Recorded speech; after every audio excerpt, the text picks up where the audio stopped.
All right, everybody, welcome back to the channel.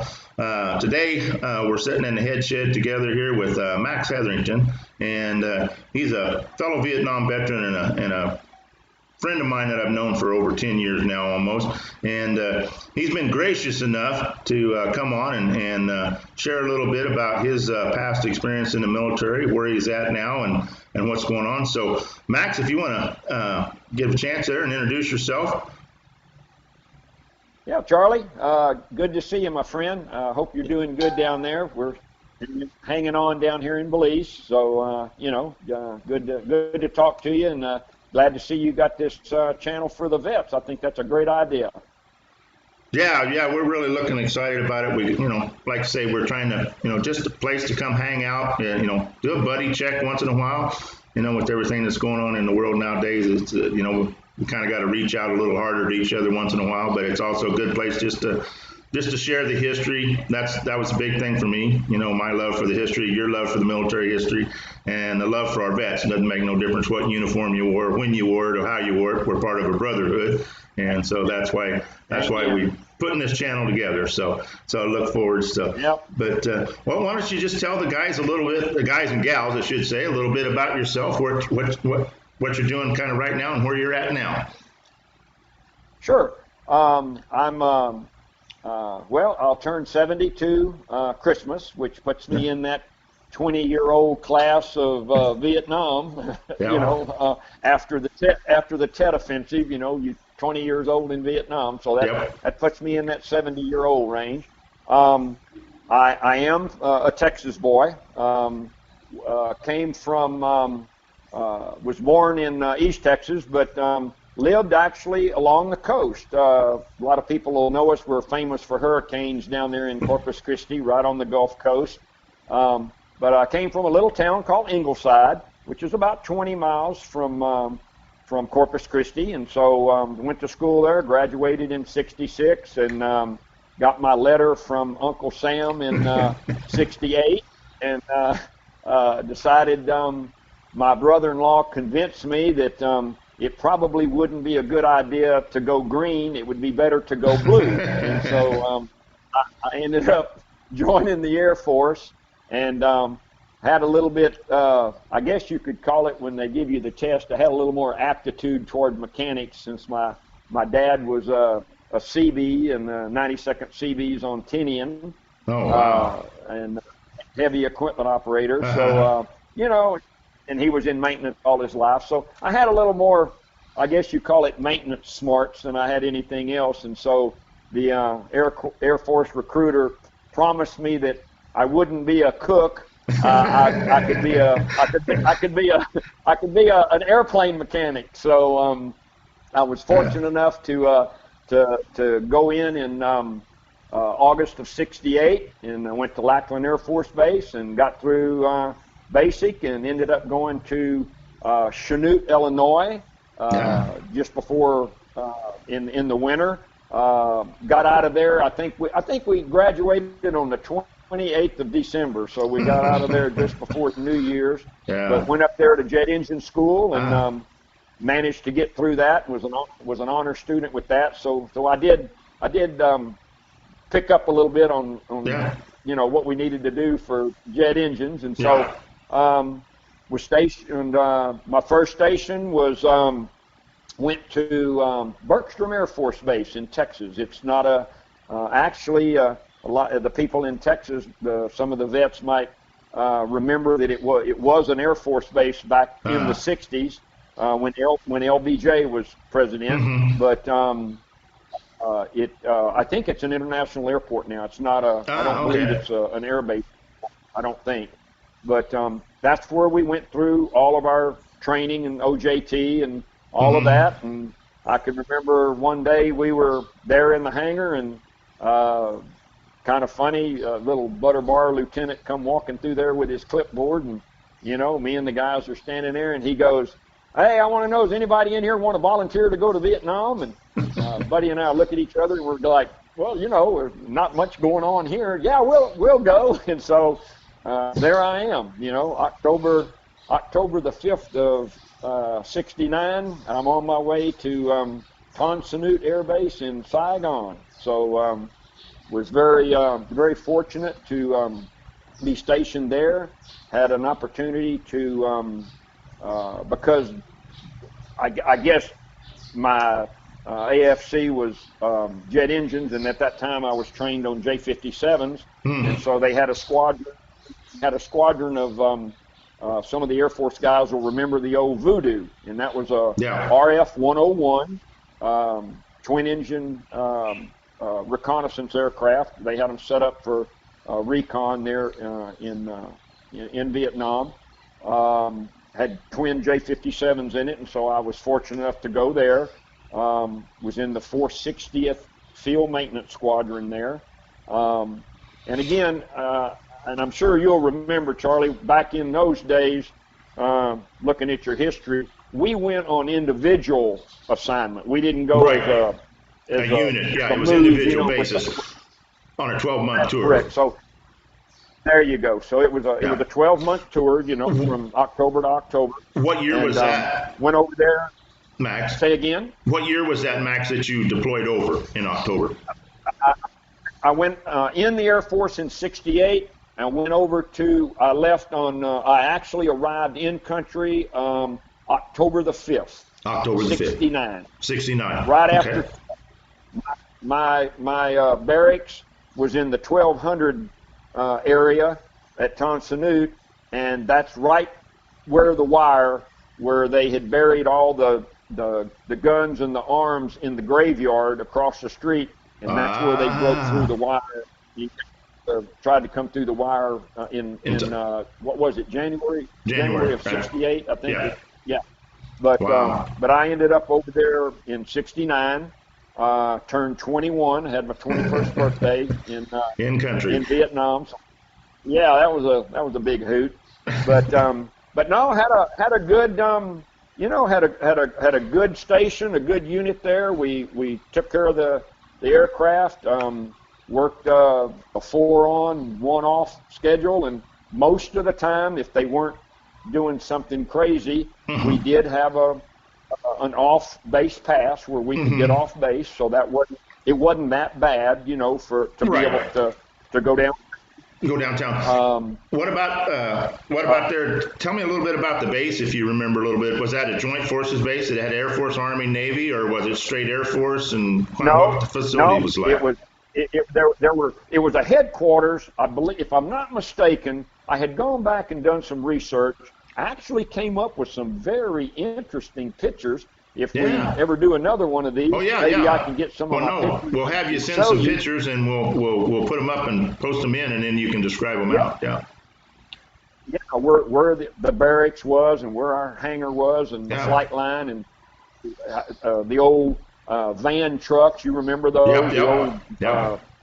The old van trucks that all the mechanics would jump in with their toolboxes and head down the flight line. Yeah. But the interesting thing was when I was there, and then I rotated out in October of '70. I found out, and I did not know this until I was actually looking and doing a little bit of research. The 101s were actually deactivated in November, with 30 days after I left. 30 days after you left. They actually deactivated the 101s, and they I think rotated them out of the country, but they were strictly, from what I understand, Charlie, to answer your question about the multi forces there. From what I understand, it was it was a headquarters, I think, for 8th Air Force. I'm not sure. I believe it was, but that's where everyone, most of them came in and out of the country. The airlines landed there. All the contract airlines. They had 123s. I don't recall that they had any Agent Orange there. They didn't allow that on the base, but they did have a squadron of 123s. They had a squadron of Australian Canaberras, the RV 57s. Yeah, right. 57s. They had no fighters, and they had a squadron of the Sky Raiders, and they belonged.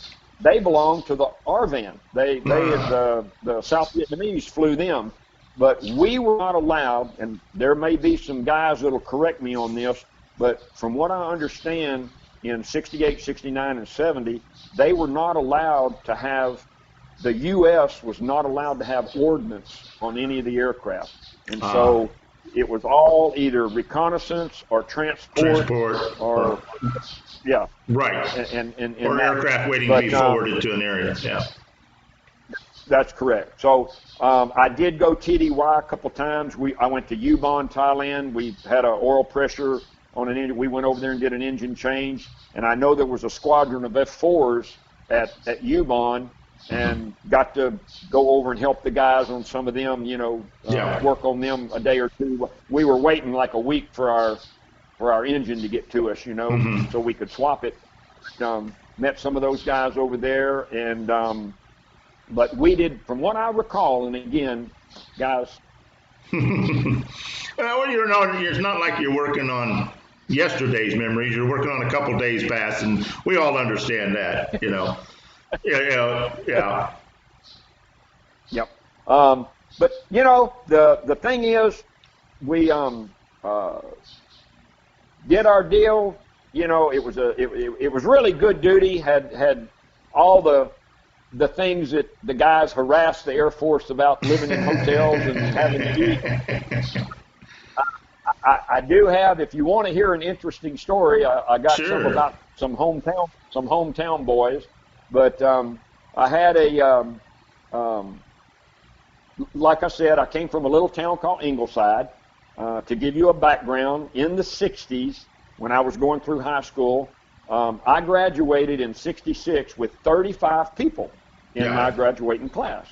And so at that time, there were about 2,500 people in the community. There was a Reynolds aluminum plant there, and they had a plant. Reynolds was probably the biggest employer, and then of course a lot of the people in that area worked at the Navy base in Corpus Christi, Naval government contract, Naval Air Station, and then of course in the 80s, some of the GIs might remember they had a naval base there, they called it Homeport, and they actually had the oh my goodness, the Wisconsin, the battleship Wisconsin, and they were going to do a refit of it, and then I think Congress something did away with it, so they ended up having minesweepers. They had a couple, not squadrons. Had a fleet of minesweepers there. Yeah, whatever would have been a minesweeper. Yeah. But anyway, my point is, the very small town, hometown, you knew everybody in school, everybody by first name and all that. So in 1969, there were 5 young men from Ingleside that was in Vietnam, in Saigon, at the USO on the same night, to have 5 guys from a little town of 2,500 people. I still think that's pretty amazing. Just to give them a shout out, my buddy and I that were in the class of 66 was myself in the Air Force. Richard Mayle was one of my best friends since junior high. He was a corpsman, and he used to tell me, his story was, he used to tell me, and he did long-range patrol, and he used to tell me, he said, I'll never walk in wet boots again because I've spent 300 days with wet socks, is what he used to tell, but anyway, it was myself and Richard, and then the year after us, we had Bo Arnold, and I cannot remember what Bo did in the military. I don't remember. Then there was Mike Morgan. And he was the year after me. He was one of my best friends, and he was an avionics man, and he worked on 123. I think he was in Da Nang, I believe, but he He did work on I think the old Widowmaker, the box cars, the one. Yep. 119. Was it a 118 or 119? I can't remember for sure either on the box car, but yeah, but the old twin boom box car, 2 radios. Yeah. And but he was an avionics man, and then the other guy was Frank Fogg, and he was infantry. And so we all 5 were in Saigon on the same night at the USO. And that's pretty amazing for a little town like that. But once again, it kind of goes to show, I've run into that experience a little bit in my tours in the military, not to take away from yours, but the Bible Belt, what we call the Bible Belt, Texas, Oklahoma, Missouri, Kansas, Nebraska, all the way up to North Dakota, South Dakota, Louisiana, all those, that run right there through the central part of the United States. It's amazing the amount of guys and gals even nowadays that are in the military or were in the military through those states. It was nothing to run into, like you say, be flying somewhere and run into someone that was, from your hometown, but 5 is definitely right up there, pretty top notch from the same small town, same era. But it goes to show the number of guys that, at that time that was being, either volunteered or drafted, brought in, and so it was quite a deal. Yeah. But that's to be in the same place in the same time in the same country is pretty rare to have 5 of your same hometown boys. Yeah, even nowadays. Yeah. Okay, we're back with Max Heatherington here again, and we're kind of picking up where we left off on part 1. Part 2 here left off with you getting back to the States. You're back in the reserves in Texas now, and so we'll just let you kind of open up a little bit. Tell us where you're going to kind of share with us today. Yeah, we when I came back, got back from Vietnam, got stationed there in Barksdale. And stayed there, working on bombers and tankers, and that's kind of where I ended my Air Force career. They had decided that actually when they came in and talked to me, I had just come back from TDY, from linebacker 2, from the Philippines, there at Clark, and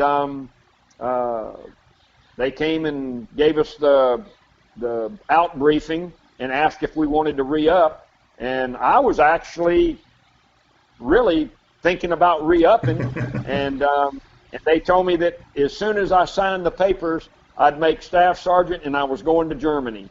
And I went, whoa, wait a minute! I just got back from being in the Philippines, and there's 21 air bases. There's 21 air bases in Texas. Why can't I go to Texas? And they said, because we don't need you in Texas. We need you in Germany. And so I got out. Yeah, needs of the force. Well, we look forward to it. All right.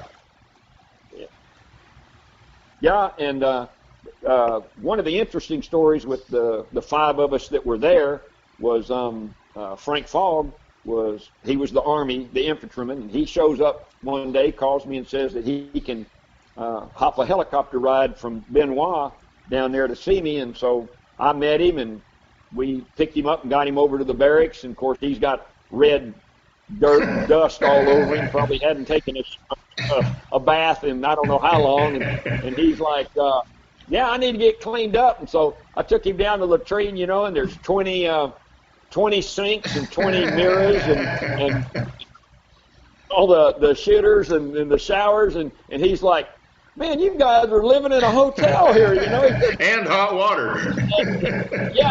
And he goes, I haven't had hot water in 6 weeks, So that was kind of that was kind of an amusing deal, and you just don't think about it until you just realize how different things were for different guys, especially the combat guys and all. Oh yeah. I mean, it was the experience for me at 20 years old was unbelievable, but there were guys that, they had it tough over there, man. There was some most definitely tough deal going on, and just very blessed, very fortunate, that I had a good tour and everything, went well. But that was kind of my experience, and came back came back from Nam and ended up going to Barksdale Air Force Base in Bossier City, Louisiana, and got very unusual to go from TAC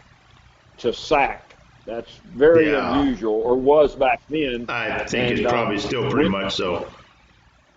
Yeah, and got stationed there because the B-52G model had J-57s on it, and so that was, you know, what I was trained on. You was trained on that engine already. On bombers and tankers there out of Barksdale, and you know, that was a good tour. You know, I mean, it was you know, we were on alert sometimes, but you know, wasn't that big a deal. And ended up going TDY to the Philippines. And if I'm not mistaken, oh my gosh, I'd have to look back on my record book because I have it all in my records. Because I've got all of my records, Charlie. It's unbelievable. Yeah, I remember. You're one of the few people I've known that is so detailed in records. I mean, most of us have all of our records some point, but you really, you know, to come that far, you know, from that many years and still have them. I mean, you showed me TDY orders. I have every TDY order that I had. I have everything that I ever checked out. I have every medical record. I have every time I went to do anything, you know, and I just kept it all. And it's pretty amazing. But I think I looked on my records here a while back, and when you moved over there, just to see when I was there. And I believe it was May of '72 is when I went, and that was called Linebacker 2.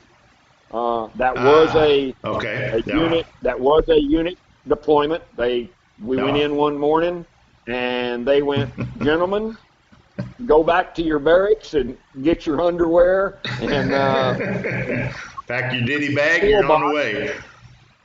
And that afternoon, we were on a KC-135 with, you know, like I can't remember how many, 60 or 80 guy, whatever that KC-135 had seats for, and we had a jet engine and boxes strapped down in the middle, and everybody sitting along the sides, and off we went to Travis, then to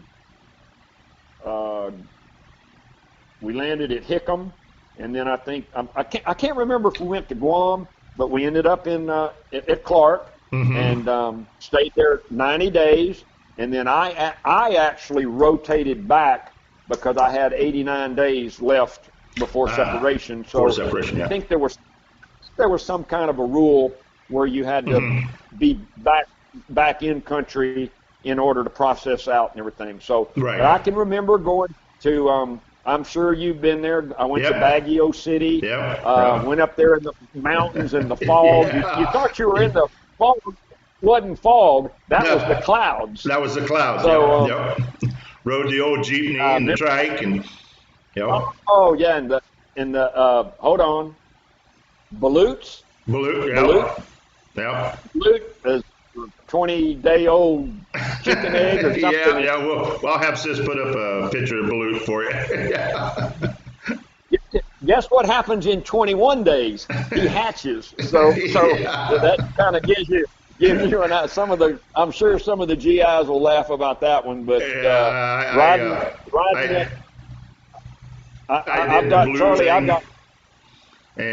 got pictures. That's it.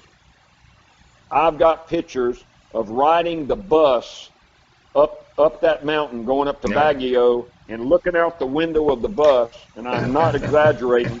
It was 1,000 feet straight down, and you couldn't see the side. The tires of the bus was on the side on the edge of the road, and it was death-defying. I look back on that now, on those slides that I took, and I'm thinking to myself, oh my goodness.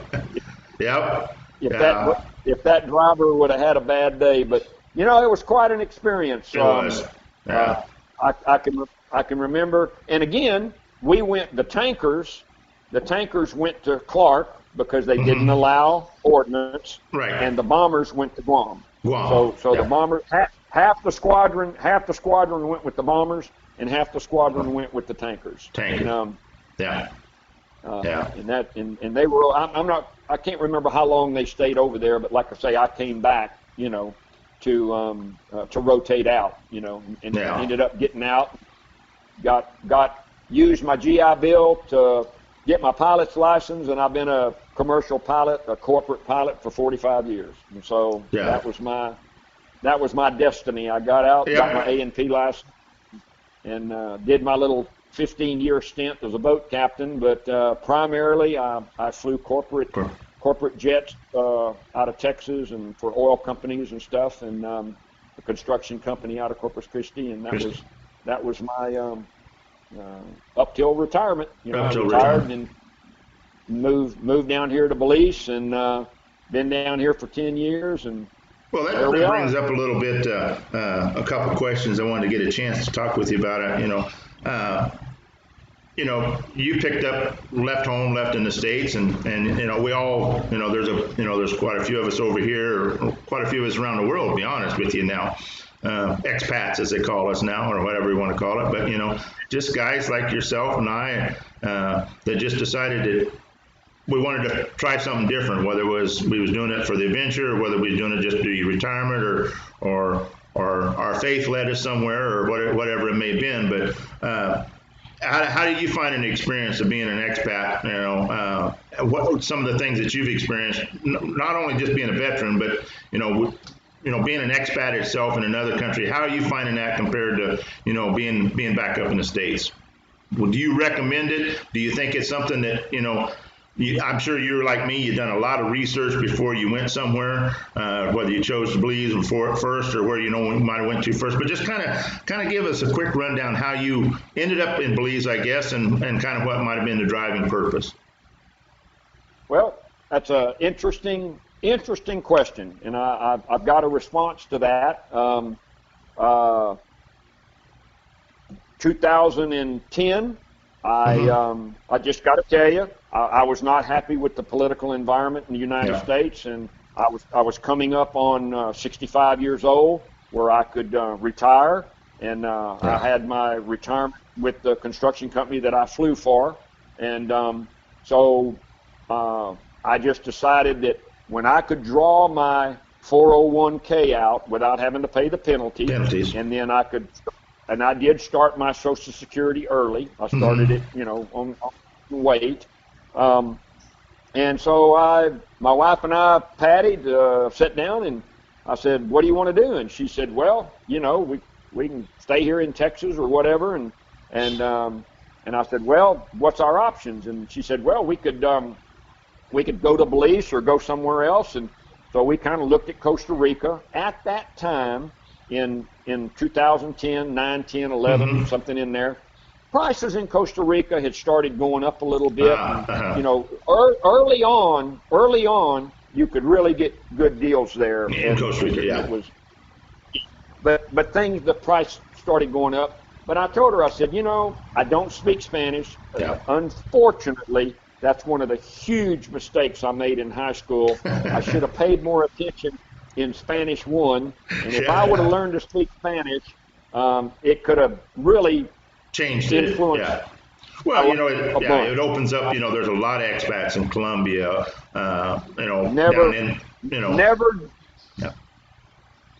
Never dreamed that speaking a second language, Spanish, could affect. Just to let you know, the last 5 years that I flew for Berry Contracting in Corpus Christi, we flew a Gulfstream down to Tampico twice a week. And because we were building an oil rig down there. And let me just tell you, I never dreamed that I would have used Spanish. And now I moved to Belize, and that's the second language here. And I'm going, I can't believe I can't speak Spanish. But anyway, that was a controlling factor that I did not move to either Panama or Costa Rica or Uruguay or someplace like that that are expats because of the language. But my wife had the opportunity to come to Belize for almost 20 years. Her sister, they owned a condo over on San Pedro, which is the big tourist area. And so when I said something to her, I said, "Well, tell me why we should go to Belize." And she says, "Well, they speak English." I went, "Okay, that's number one. Number two, they take American money. And I went, okay, that's good. And she said, I think you can bring your guns. And so I'm like, okay, I'm in. And so being from South Texas, I just a little note I'll throw in. I was actually in the first graduating class in 1995 when George Bush signed the Concealed Handgun Act. Right. I was in the first graduating class to be an instructor for the concealed handgun. So I had been an instructor for years, and smelling gunpowder and jet fuel, all my life. Yeah. So I was able to have a little Aero Commander, and we flew down here in our own private airplane, and so I got to bring a lot of my stuff down here and get stuff in. It took me 8 years, Charlie, just a side note, took me 8 years to get certified. I was the very first certified firearms instructor in the country of belief. Yeah, outside the military. Outside the military. Outside the military. Yeah. Yep, I was the first civilian because of my background. But anyway, to answer your question, we moved down here, got settled in, built a house, got involved in building a little church right there very near where we were at. And again, like you made the comment, that sometimes that's just a faith-based thing that leads you to do and go places. I didn't come down here for that, but then realized that using some of my talents to be able to do that. Right. We built a little, and that was fine. Well, then we decided we got an offer to sell our house and make a profit, and so we did that. And I moved out to this community called Spanish Lookout, and it's a Mennonite farming community. And we built another house here, and lo and behold, we got involved with a church from Pastor Dave from Missouri, and I ended up being the general contractor on building our church here. And the new church there, a true blessing for us. But that's just been part of the deal. I guess you could say, as far as I'm concerned, I've had a good time here in Belize, getting along and getting by and doing things, going on the government auctions and buying generators and buying, and bringing stuff down here and selling equipment and doing things like that. But it is different. It is different. People need to do their research. They need to realize the government. They act different down here. They do things differently down here. Well, I was going to say that. I was going to ask you how you felt. Most people don't have that opportunity like us as veterans do. We've made deployments. We've made, you went to Vietnam. You've been to Philippines. You've been, places like that. And then as a corporate pilot, you flew, through Mexico, Canada, whatever. You may have went, all over. Most of us has been deployed in the military, some aspect, has ended up somewhere that is totally different than what we were raised in, completely 180 degrees out. And we have that network of the base that we're on but we're exposed to more open ideas of how things are different from what they are in the United States. And I'm sure you and I both, we've shared this many times, the experiences that we've, where we both were in Belize at the same time. I experienced it here in the Philippines as well. It is something you have to come with an open mind, no matter where you go. If you got to have Walmart, don't move. That was always my biggest saying there in Belize, if you remember, if you got to have Walmart, why didn't you stay where you're at? Because a lot of us left for those reasons. We wanted the slower pace, the more friendlier atmosphere where you can stop in the street, visit with a neighbor, those kinds of things. And I'll let you kind of touch on that as well. Yeah, no, that's, I was going to say that. I was going to say if and us, as you say, as veterans moving around, we can adapt to a lot of those things. We just kind of adapt. But you're right. If you have to have an air-conditioned Walmart or Piggly Wiggly or whatever to go into, probably Belize is not the place for you. And I think that was the thing that my wife missed the most was being able to go to a store, being able to go shopping and get the hot sauce that she wanted or anything. that. And, you know, and it is different here because, as you know, everything here in Belize is imported. You know, they have to bring it in. You know, and if they don't have Milky Ways, then you don't eat a Milky Way down there because. Well, and you know, we experienced, you know, the same thing here in the Philippines. You know, any American thing that you're looking for is imported. You may go in the grocery store one week and they got canned Dinty Moore stew.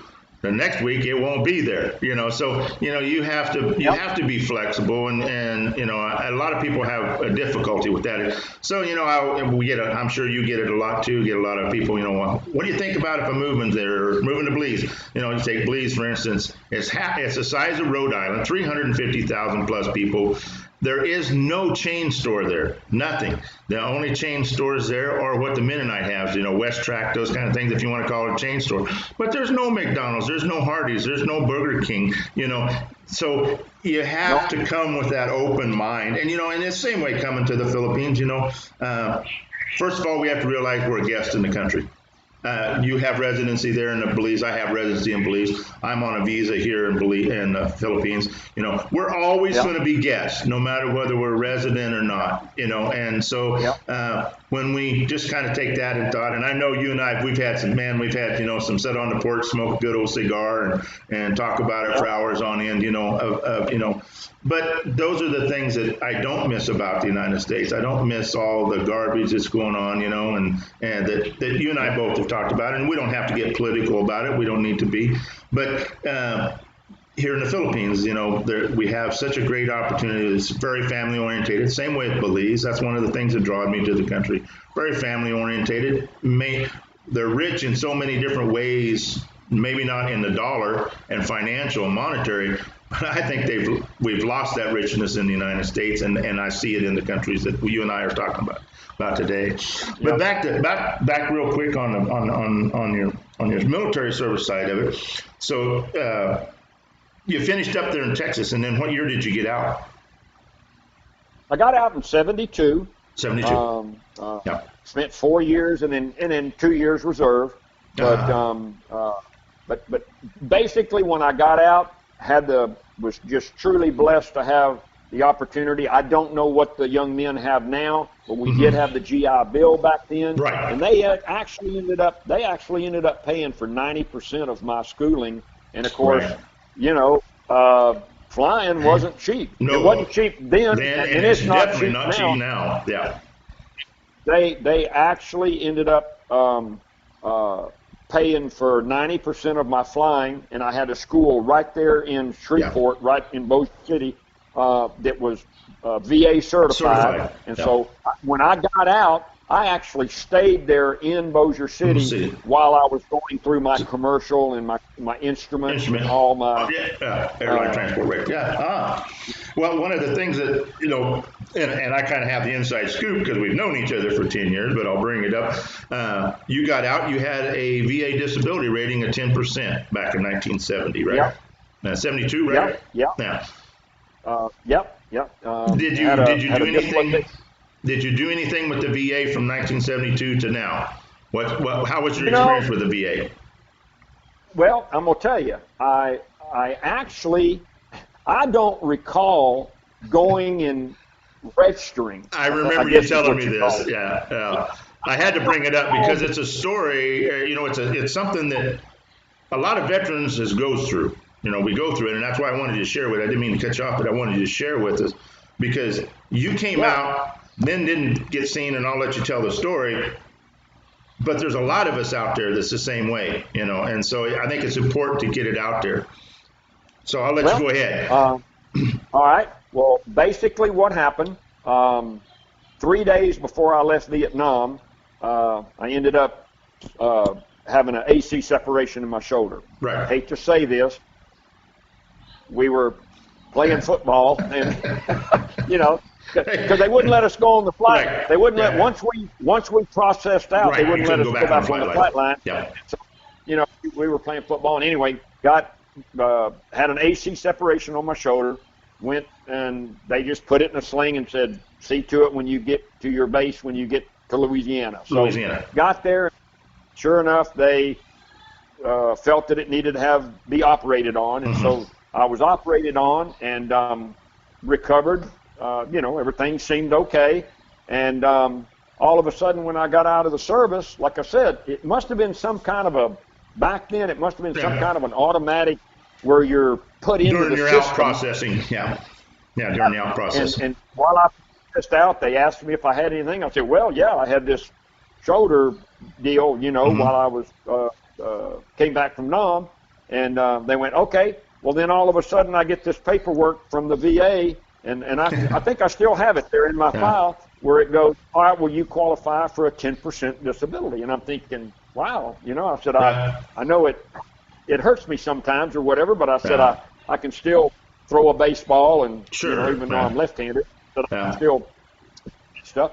So I just kind of eased along there for years and years, and got my little $100 a month or whatever, and didn't think anything. And, oh my gosh, how many years went by, and all of a sudden I meet Charlie Valentine, and we start talking about being a GI and VA and all this stuff, and I tell you my story, and you're going, well, man, they got great VA benefits in hospitals now, but to me, Charlie, that was not the case, because I had heard all these horror stories about how bad things were, even up there where they took care of them up at Walter Reed or whatever. But I heard all these horror stories, and I did have a couple of my friends, one in particular, had gotten exposed when he was in Alaska. He got exposed to Agent Orange, and they were handling the stuff, and just before I left to come here, he was involved in some terrible, terrible medical stuff where his feet, and he had nervous, I can't even name some of the things, but they just didn't want to recognize it, that it was service connected. And so finally, when I spoke to him here a couple years ago, he said he had gotten the doctors and attorneys and everybody involved. Said they finally connected it, service connected, where he got more benefits. And so I had no exposure to that for until I had met you. And then, as you remember, you and I said, well, let's go.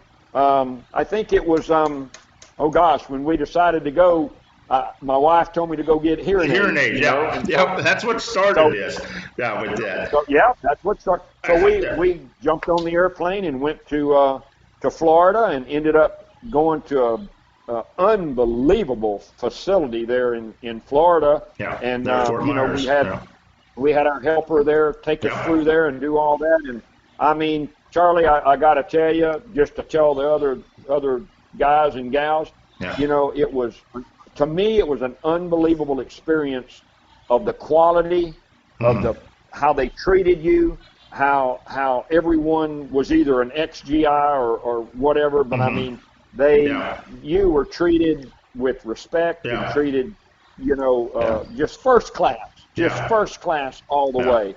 And, ended up getting reevaluated. You recommended that I do that. I didn't know anything about that, and finally got my card, and got where I could get in the system, and it was truly an unbelievable experience. That if I needed them more, I knew they were there, and whatnot. And I'm telling you, the strides that they've made to improve that.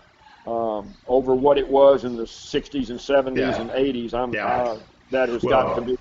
I was never involved in the system in the 60s, 70s, and until the 80s, almost the 90s, actually, when late 80s, I should say, and early 90s, when I actually had my first time run through the VA. I went in 1982, 17 years old, blah, blah, blah. But I remember, I had 6 or 7 uncles that was Vietnam veterans, and every one of them had a horror story about the VA. Every one of them had a horror story about coming back to the country and getting any kind of treatment taken care of, And so that's the reason I brought it up is, there's been a lot of changes, both political and legislative, for the Veterans Administration. And so that's one of the deals. We have a VSO officer that's going to coming on board with us that's going to, come on once a month at least and give us up-to-date information, field questions and things. So, but, it's quite a change. It's changing the system, and that's why I pushed you so hard, to come back up and, get that opportunity chance, We're not getting any younger. Things fail on us much easier nowadays than they used to. I was down there. Matter of fact, you talk about battle buddies and holding hands, keeping somebody deal. I had a heart attack, and you made sure that I got where I needed to and got to the VA. Had 3 stents put in, and I used to hate the system. And I there's still things I disagree with in the system. We always will find those things, but I couldn't ask for any better care either. Flown in, walked in the door, and 7 days later walked out better than I had been in 20 years with better care than I'd ever seen in the Veterans Administration. So those are the stories. We always hear a lot of the bad stories, and we want to share those because it keeps it, foremost in the front of our eyes, the sacrifices that, that was made. But it's good to hear some good stories too that come out. So, but yeah. Well, I'm just glad that some of these guys that are coming back from some of these tours that have, just terrible injuries and whatnot, it just gives me a little comfort to know that at least the system has changed and the system has improved. By the grace of God, maybe they're getting some decent treatment. Absolutely. I know there's still room for improvement. When we see the suicide rate there, check on a buddy. That's part of my heart with this whole deal with Vets for Vets. It's not to toot my horn or toot anybody else's horn, but it's a place we can come in contact with, stay in touch. You and I had some great times. When it's a brotherhood, and it's a lively brotherhood. You paced the way for me. Veterans of the Vietnam era paved the way for me to serve and to have. So I owe a lot to you guys, just like we all owe a lot to the Korean veterans, the World War II veterans, the World War I veterans. We all owe a lot to each other and our brothers that served and sisters that served before us. So it's just an opportunity to give back. If you're like me, which I know you are, and many other veterans, it don't make no difference where we come from, what our skin color is, what military we served in, what units we served in, whether it was Air Force, Army, Navy, Marines, or Coast Guard, National Guard, Army Reserve, talking about the U.S., or whether we served in the British military, the Australian military, the Filipino military. It's already something right there you have. You can walk up and shake hands. You've already got a foundation to start with. You were a veteran. You served. Let me say this. I want to make sure a lot of people hear this, that when I came back from Vietnam, I don't really remember, when you look back on it now and you Google a lot of it about the protest and how much protesting was going on. I don't remember, because we were in Bossier City where the base was. Right. And so it's kind of like a little different than landing in L.A. A place that depends on the base. Right. They have a tendency to know where their bread is buttered. Right. Okay. Right. So I don't remember being mistreated when I came back from Vietnam and was at Barksdale. I don't remember any kind of protest and stuff like that. I really don't. I just don't recall that, staying there a while and getting my flight training and all that. So I don't see where I was involved in someone coming up to me and bad-mouthing me because I was a GI and been in Vietnam.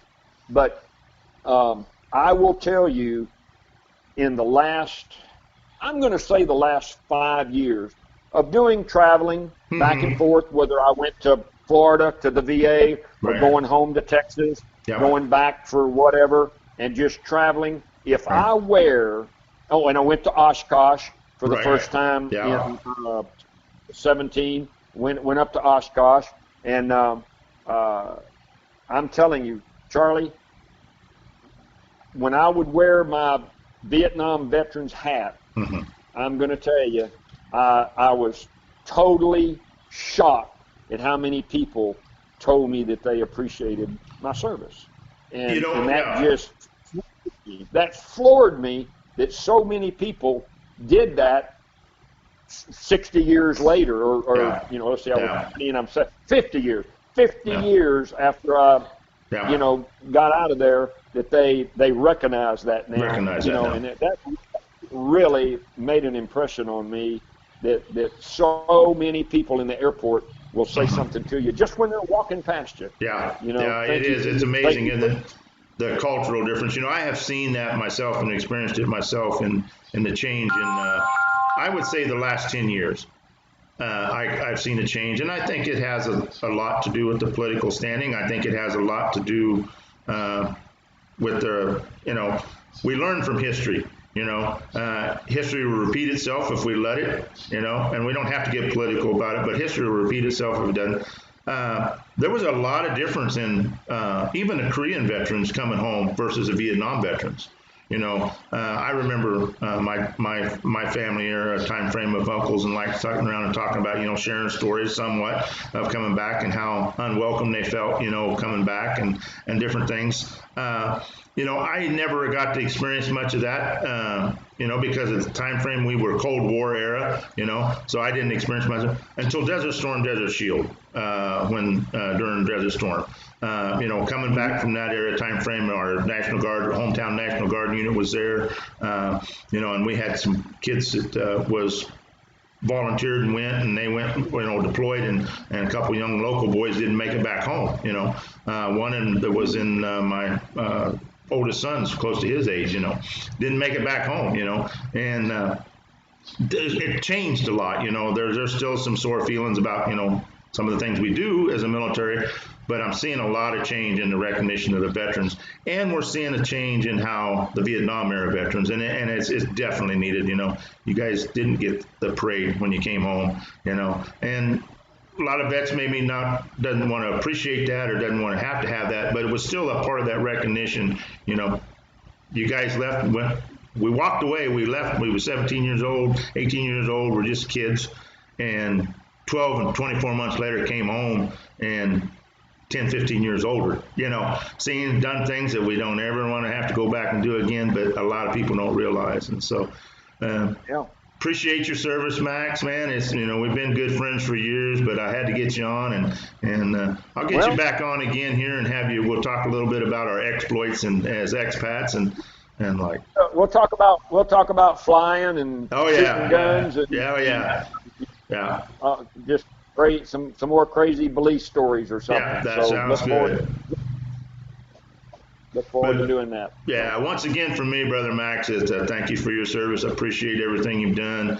And, your brother in arms, brother in Christ, and that's always been a good bond we've had together. So I've enjoyed it and still do. I'm glad we were able to stay in touch. The old saying, old soldiers never die. We just fade away. And we got a long time for you and I fading away. So, and soldiers don't like to say goodbye because we know there's always another time, we're going to run into someone again. It's not, goodbyes meant something totally different for us in the service than leaving each other. That was a goodbye was something you didn't want to say because that meant it was permanent.